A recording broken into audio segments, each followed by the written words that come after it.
नमस्कार। City web में एक बार फिर आपका स्वागत है। आपका दिन शुभ हो और मंगलमय हो। वो कौन सा कुआं है जो कभी भरता नहीं है? जी हाँ, आज हम जानेंगे कि वो कौन सा कुआं है जो भरता नहीं है। इससे पहले अगर आपने हमारे चैनल को सब्सक्राइब नहीं किया है तो आप जरूर सब्सक्राइब कर लें और बेल आइकन का बटन दबाना बिल्कुल ना भूलें।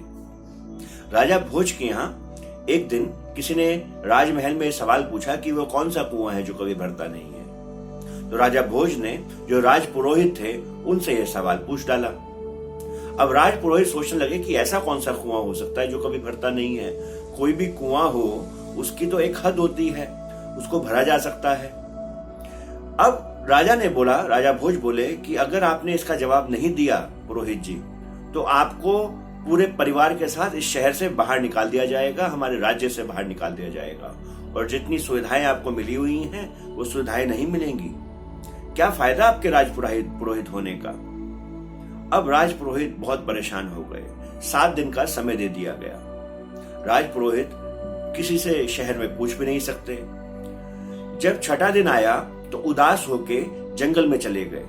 जब आप जंगल में चले गए तो वहां पे बैठ के उदास बैठे थे और ये विश्वास कर रहे थे कि क्या कभी जीवन में ऐसा हो सकता था कि मैं राजपुरोहित होने के बावजूद इस राज्य से ही बाहर फेंक दिया जाऊं। इतने में वहां पे गडरिया आया। गडरिया ने राजपुरोहित को देखा, प्रणाम किया और देखा कि राजपुरोहित बहुत परेशान है और उनसे बोला कि आप इतने परेशान क्यों हैं? राजपुरोहित बोला, अरे जाओ जाओ, तुम अपना काम करो, तुम मुझे क्या मेरी परेशानी दूर करोगे? दुनिया की परेशानी तो मैंने दूर करी है हमेशा।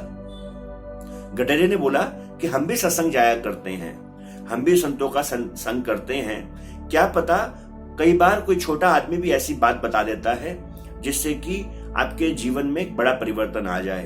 तो सीख तो हम किसी से भी सकते हैं। अब राज पुरोहित ने सोचा ये ऐसे पीछा नहीं छोड़ रहा है, तो राज पुरोहित ने यह जो सवाल था वो उसको बता दिया कि और ऐसा कौन सा कुआं है कि जिसको भरा नहीं जा सकता। गडरिया ने कहा कि जी हाँ, इस सवाल का जवाब मेरे पास है। और आप घबराते क्यों हैं? मेरे पास एक ऐसी चीज जंगल में घूमते हुए मुझे मिली है कि जिस चीज के बारे में लोगों ने सिर्फ सुना है पर देखा नहीं है, और मैं आपको उस चीज के बारे में बताने वाला हूं। अगर राजा आपको निकाल भी दें तो भी कोई फर्क नहीं पड़ेगा, क्योंकि अगर वो चीज आपके पास हुई तो जीवन में हमेशा आप खुश रहेंगे। राजपुरोहित बोला, ऐसी कौन सी चीज मिल गई भाई तुम्हें? उसने बोला, पारस पत्थर। जी हाँ, मेरे पास पारस पत्थर है जिसको मैंने अगर लोहे पे छुआया तो वो लोहा जो था वो सोना हो गया। मेरे पास ऐसा पत्थर है, मैं वो आपको दे सकता हूं। मैं तो बैठा ठहरा गडरिया, पैसा कमा भी लूंगा, तो मुझे तो खर्च करने की अभी अकल नहीं है। आप इतने विद्वान, आप इतने गुणी ज्ञानी, अगर आपको ये पारस पत्थर मिल जाए तो न जाने कितने लोगों का भला हो जाएगा। अब ये सुन के जो पुरोहित जी थे उनके मन में थोड़ी लालसा आ गई।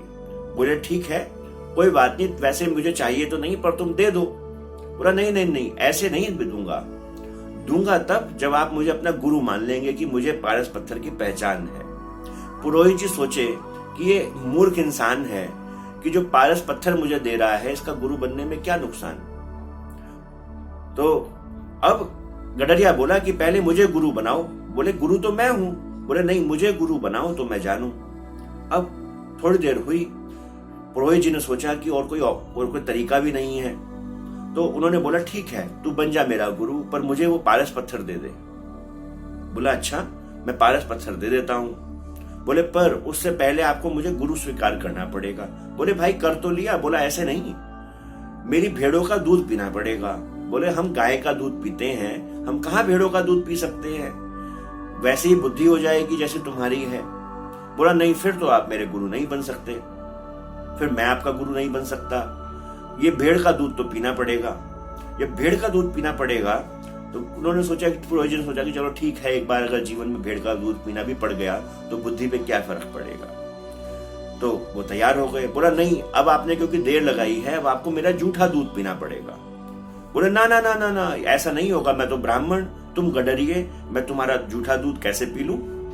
बोले, नहीं, अगर नहीं पियोगे तो फिर पारस पत्थर नहीं मिलेगा। अब पुरोहित जी ने सोचा कि ये तो बड़ा अड़ियल है, इसको क्या करूं? बोले चलो कोई बात नहीं, कौन सा कोई देख रहा है। गडरिये ने उसके बाद बोला कि ठीक है, आप तैयार हैं? बोले हाँ तैयार हूं। बोले ठीक है, पारस पत्थर मैं आपको दे दूंगा जब आप मेरा झूठा दूध पिएंगे, पर मेरी आदत है मैं जो दूध है वो इंसान के कंकाल में यानी कि उसकी खोपड़ी में डाल के पीता हूं। बोले राम राम राम राम, ऐसा कैसे हो सकता है? तो गडरिया मुस्कुरा दिया, बोला जी हाँ, ये आपके सवाल का उत्तर था। लोभ एक ऐसा कुआं है कि लोभ का कुआं कभी भरता नहीं है। आप देखिए, इतने बड़े गुणी ज्ञानी पुरोहित होने के बाद भी आप राज पुरोहित हैं, आप नर कंकाल में मेरा झूठा दूध पीने को तैयार हो गए। यह लोभ नहीं तो और क्या है? पुरोहित जी ने जाके ये सवाल का जवाब राजा भोज को बताया और अपनी जान बचाई। जी हाँ, लोभ का कुआं एक ऐसा कुआं है जो कभी भरता नहीं है, कितना ही उसको भरना चाहें। हमें चाहिए कि परमात्मा की रजा में जीवन में जिए। परमात्मा हमारे लिए जो करते हैं वो अच्छा करते हैं। अपनी तरफ से पूर्ण कर्म करें, पूरी कोशिश करें, पर एक लिमिट तक। उसके बाद लोभ के कुएं को जागृत ना होने दें। आज के लिए इतना ही। कल मिलेंगे आपसे एक बार फिर एक नया विचार लेके। आज के लिए नमस्कार।